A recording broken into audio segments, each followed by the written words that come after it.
O vídeo de hoje deveria ser dedicado ao tema radioastronomia no Brasil, que foi um dos temas que eu prometi abordar num dos vídeos aí que eu comecei a falar sobre radioastronomia, e também foi um dos temas pedidos aí por vocês nos comentários.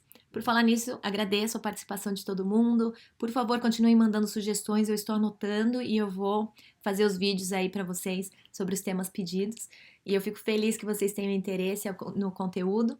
Fico feliz também de poder estar atingindo tantas pessoas. Bem-vindo aos novos inscritos desse canal. E eu espero que vocês gostem. Peço desculpas à ausência, estive aí isolada, né, por um tempo, então eu não consegui responder ninguém essa última semana. E eu tô correndo aqui fazendo esse vídeo aqui de última hora, porque na verdade essa semana também é corrida para mim. Hoje é o feriado de Thanksgiving, né, que é o dia de agradecer e de ficar junto com a família. Então a gente veio aqui para o norte de Nova York. Eu tô aqui na casa da avó do meu marido. E também pensando toda nessa questão de gratidão, né? O que a gente tem a agradecer e montando um pouco o conteúdo para um vídeo sobre radioastronomia no Brasil, eu decidi mudar um pouquinho a abordagem e falar sobre o pai da radioastronomia no Brasil, que foi o Dr. Pierre Kaufmann. Então eu não vou falar um pouco sobre a ciência que está acontecendo no Brasil nesse vídeo, eu vou realmente voltar um pouco para a história da radioastronomia, porque eu gostaria de aproveitar esse dia de ação de graças e honrar a memória do professor Pierre Kaufmann, e também porque seria o aniversário dele nessa semana, daqui 2 dias, no dia 30 de novembro, ele faria 81 anos. Infelizmente, ele faleceu em 2017, mas ele deixou aí um legado, além de uma família maravilhosa que eu tenho a honra de conhecer, ele deixou para o Brasil um legado inegável científico. Então, ele foi membro fundador da Sociedade Astronômica Brasileira, sabe, né? Ele foi membro da Academia Brasileira de Ciências, ele era membro de todos os comitês científicos importantes do país, ele representava o Brasil em diversos comitês internacionais. Ele teve essa visão pioneira de trazer de volta para o Brasil cientistas que estavam fora trabalhando, fora do país. Ele resgatou essas mentes e trouxe de volta. Ele conseguiu aprovar projetos dentro da FAPESP, né, das agências de fomento de pesquisa, CNPq. Então ele conseguiu fundar esse grupo e financiar, dentro, obviamente, tendo o apoio do Mackenzie e do INPE em muitos momentos, da Unicamp. Então, o Pierre, ele teve uma personalidade polêmica, tem muita gente que teve atritos com ele, né, durante a carreira, mas a minha visão como aluna do grupo que cresceu ali com ele, né, eu tenho a visão mais doce possível desse pioneiro da radioastronomia. Eu sempre fui muito orgulhosa de conhecê-lo, porque na minha época eu ainda usava até enciclopédia para fazer minhas pesquisas, né, quando eu entrei na faculdade, e eu lembro de ter visto o nome do professor Pierre Kaufmann quando eu pesquisei pela primeira vez radioastronomia no Brasil. Ele tá lá como um dos pioneiros, né? Então eu sempre falava para ele que ele era o único cara que eu conhecia pessoalmente que tinha o nome na enciclopédia, né? Na enciclopédia da base. E o Pierre, ele sempre foi muito generoso, ele fez parte dos meus comitês, trabalho de conclusão de curso, de mestrado, né? Ele sempre esteve presente aí me dando conselho, sempre me dando cartas de referência para todos os trabalhos que eu apliquei, até quando eu vim para os Estados Unidos, ele foi um nome importantíssimo para abrir portas para mim. Então, realmente, a minha visão pessoal dessa figura, Pierre Kaufmann, é a mais doce possível, e eu sou muito grata de ter esse nome na minha história, como pessoa principalmente, mas também como profissional. Então eu sugiro que todo mundo dê uma pesquisada aí sobre o Pierre Kaufmann. Eu vou deixar uns links, eu não sei se vocês estão lendo os links que eu deixo na descrição do vídeo, mas eu vou deixar uns links aí sobre a história dele, para que vocês leiam. Mas de forma geral, ele não nasceu no Brasil, ele veio para o Brasil bem pequeno, com a família dele, fugindo da guerra e tal, e na década de 40, e ele fez física no Mackenzie. Então, algumas pessoas me perguntaram aí nos comentários sobre o curso de física no Mackenzie. Infelizmente, fechou esse curso recentemente, porque a demanda por cursos dessa natureza é muito pequena, né? Infelizmente no Brasil, professor não é bem remunerado, então essa normalmente é a saída que a gente tem quando sai da faculdade fazendo física, a gente vai dar aula.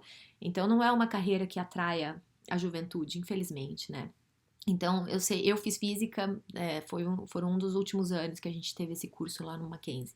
Mas o Pierre Kaufman fez física lá e ele fundou o grupo de radioastronomia do Mackenzie, que foi responsável pela construção e instalação do primeiro radiotelescópio do Brasil no Parque do Ibirapuera, que foi na década de 60. E depois ele teve um outro radiotelescópio em Campos do Jordão, onde o Mackenzie tinha campus lá também, e tem ainda. E depois, finalmente, ele fundou e construiu o radiotelescópio de Itapetinga, em Atibaia, São Paulo, que agora está sendo reaberto depois de um tempo de reformas, e ele vai ser chamado a partir de agora Rádio Observatório Pierre Kaufman. E lá a gente tem esse radiotelescópio que tem quase 14 metros de diâmetro e ele fica dentro de um domo. As contribuições do Pierre no campo de radioastronomia, eles não se deram apenas nas frequências tradicionais, né? Ele explorou e ele desenvolveu tecnologia para exploração de frequências bem altas em rádio, que já é quase infravermelho. Então ele foi até terahertz. Terahertz é 10 a 12 hertz. 10 a potência 12. Hertz é por segundo, ciclos por segundo, né? Então a frequência da onda, ela vai desde bem baixa, que você consegue observar aqui no chão, né? Aqui na superfície, você consegue observar frequências desde 10 megahertz, mega 10 a 6 hertz, né? Até algumas frequências, ele conseguiu observar até terahertz colocando instrumentos em balões, porque quando você começa a aumentar a frequência rádio, a atmosfera começa a perturbar, então a opacidade atmosférica começa a ser um problema. Então, o Pierre, ele era inovador no sentido de não se deter às frequências tradicionais, né, que todo mundo fazia observação, mas ele também explorava as frequências mais altas, então isso faz com que desenvolva tecnologia, novas metodologias de estudo. Então ele foi responsável pelo telescópio solar submilimétrico que está lá na Argentina, nos Andes. Então eu trabalhei na minha iniciação científica, né? Durante a graduação, trabalhei com os dados do recém-instalado na época, que eu entrei em 2000, tinha acabado de começar a operação do SST, que é esse radiotelescópio, esse telescópio solar submilimétrico. Então eu vi todo esse processo de estudo dos dados, como a gente corrige pela opacidade atmosférica, a gente trabalhava em duas frequências, 202 e 405, focado em observação solar, obviamente. Os feixes desse radiotelescópio eram bem pequenininhos, então a gente conseguia colocar, acho que eram 5 feixes, 5 beams sobre uma região ativa do Sol. Então é uma resolução absurda espacial, né, que a gente tinha. Conseguia fazer uma análise multifrequência ali. E com isso se descobriu tantas coisas novas nessa faixa do espectro que abriu para a construção de novos experimentos na frequência terahertz, que é tipo inimaginável para a radioastronomia, e que realmente o Pierre, isso não era só inovador no Brasil, isso foi inovador no planeta. Então, onde você vai, você conversa com os radioastrônomos de todos os lugares do mundo, os mais famosos, todos eles têm uma gratidão imensa pela contribuição e pela visão pioneira e pela mente brilhante do professor Pierre Kaufman. Então, hoje aqui eu aproveito para agradecer a oportunidade de ter tido Pierre Kaufman na minha vida, né, e na vida de todos nós que passamos pela radioastronomia no Brasil, e agradecer a toda a contribuição dele aí, e sugiro que todos vocês leiam um pouco sobre a história dele e honrem a memória desse pioneiro, tá bom? Tentarei fazer vídeos semanais, né? Conforme esse canal vai subindo e vai crescendo, talvez eu consiga dedicar um pouco mais tempo a esse trabalho. E as minhas próximas semanas serão bem corridas, mas eu já tenho aqui uns vídeos na minha cabeça que eu quero gravar para vocês. Então, espero que pelo menos um vídeo por semana aí a gente consiga publicar, tá bom? Muito obrigado aos canais que estão me apoiando, aos canais grandes aí, né? Que eu fiquei surpresa de ver gente chegando de diferentes canais, recomendados pelo Schwarza, pelo Felipe e por novos canais.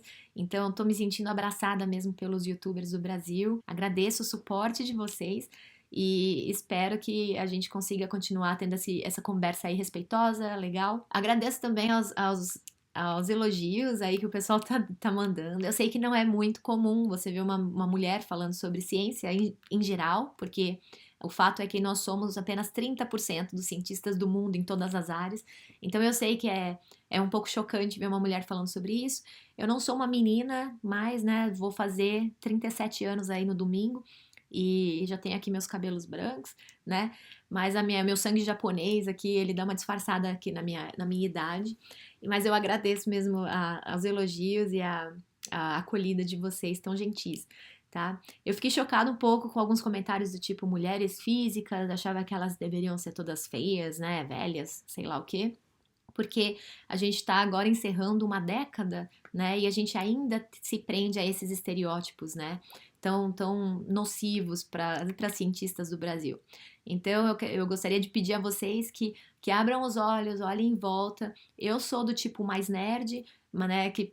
Pela minha natureza, né? Uso óculos e tal, então acabo caindo um pouco no estereótipo de cientista, né? Do como se parece, mas tenho colegas, mulheres bem jovens, cabelos coloridos, com todas as caras, todas as formas. Então, assim, gostaria de destacar aqui nesse vídeo que para ser um cientista você não precisa ter uma cara com um bigode, uma barriga, meio careca, tá? Então não se surpreendam em ver aí surgir cientistas de todos os tipos e mulheres e meninas e todos os gêneros, todas as cores. Então, não se prendam a estereótipos de gênero, tá bom?